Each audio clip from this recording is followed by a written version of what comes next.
பாசிட்டிவாக இரு, பாசிட்டிவாக பேசு, பாசிட்டிவே செய்யு அப்படின்னு சொல்லிக்கிட்டே இருப்பாங்க. பாசிட்டிவாக எப்படி எல்லா நேரமும் இருக்கிறது அப்படின்னு எனக்கு தோணும். அது எல்லாம் இந்த கதையை கேட்குறதுக்கு முன்னாடி வரைக்கும் தான். ஒரு கம்பெனியில் ராஜான்னு ஒருத்தன் வேலை பார்த்துட்டு இருந்தான். அவன் எப்பவுமே பயங்கர ஆக்டிவாக இருந்திருக்கான், சந்தோஷமாகவும் இருந்திருக்கான். அங்கே வேலை பார்க்குற எல்லாத்துக்குமே அவனை பார்த்து ஆச்சரியமாக இருக்கும்.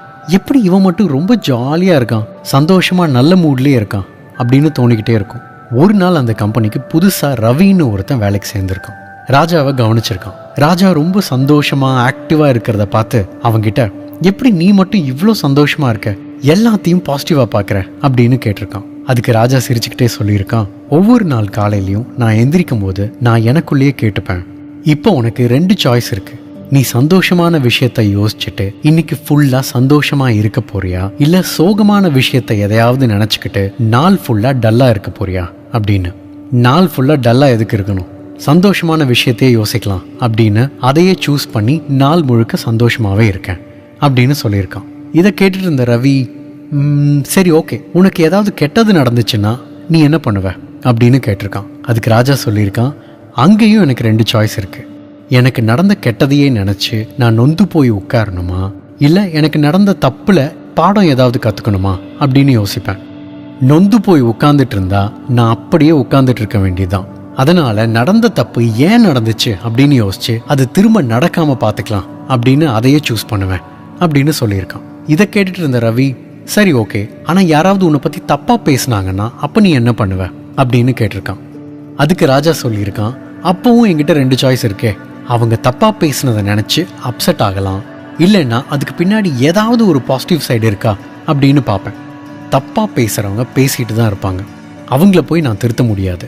ஆனால் அவங்க பேசுனதுல இருந்து ஏதாவது பாசிட்டிவ் இருந்துச்சுன்னா அது என்ன மாற்றிக்க ஹெல்ப் பண்ணும். அதனால் நான் அதையே சூஸ் பண்ணுவேன் அப்படின்னு சொல்லியிருக்கான். ராஜா தொடர்ந்து ரவி கிட்ட சொல்லியிருக்கான், நம்ம கிட்ட எப்பவுமே 2 சாய்ஸ் இருக்கு.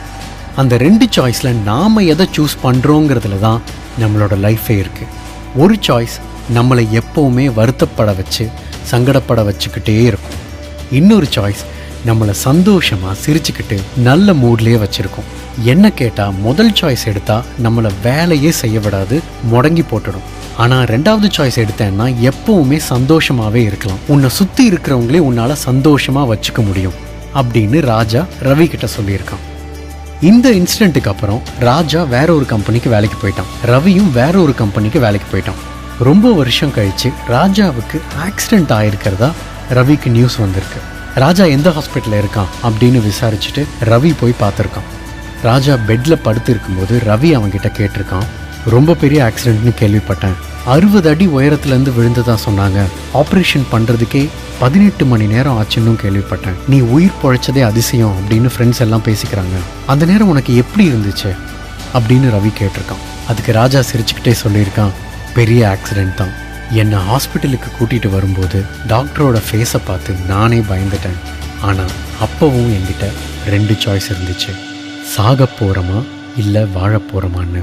செத்தா என்ன நடக்கும்னு நமக்கு தெரியாது, அதனால் வாழ்ந்து பார்த்துக்கலான்னு முடிவு பண்ணி டாக்டர்கிட்ட சொன்னேன், டாக்டர் வாழலான்னு முடிவு பண்ணிட்டேன், அதனால் எனக்கு எதுவும் நடக்காது, நீங்கள் தைரியமாக ஆப்ரேஷனை பண்ணுங்க அப்படின்னு சொன்னதா ராஜா சொல்லியிருக்கான். இதுதாங்க லைஃப். என்றைக்குமே நம்மக்கிட்ட 2 சாய்ஸ் இருக்குது. நெகட்டிவை சூஸ் பண்ணி வருத்தப்பட்டு உட்கார்ந்து இருக்க போகிறோமா, இல்லை பாசிட்டிவாக இருந்து லைஃப்பை முன்னோக்கி எடுத்துகிட்டு போகிறோமா. நெகட்டிவாக இருந்தால் உட்காந்து அழுதுகிட்டே இருக்க வேண்டியதுதான், அதுக்கப்புறம் எதுவுமே நடக்காது. ஆனால் சிரிச்சுக்கிட்டு சந்தோஷமாக இருந்து பாருங்கள், இந்த உலகமே உங்கள் பின்னாடி வரும்.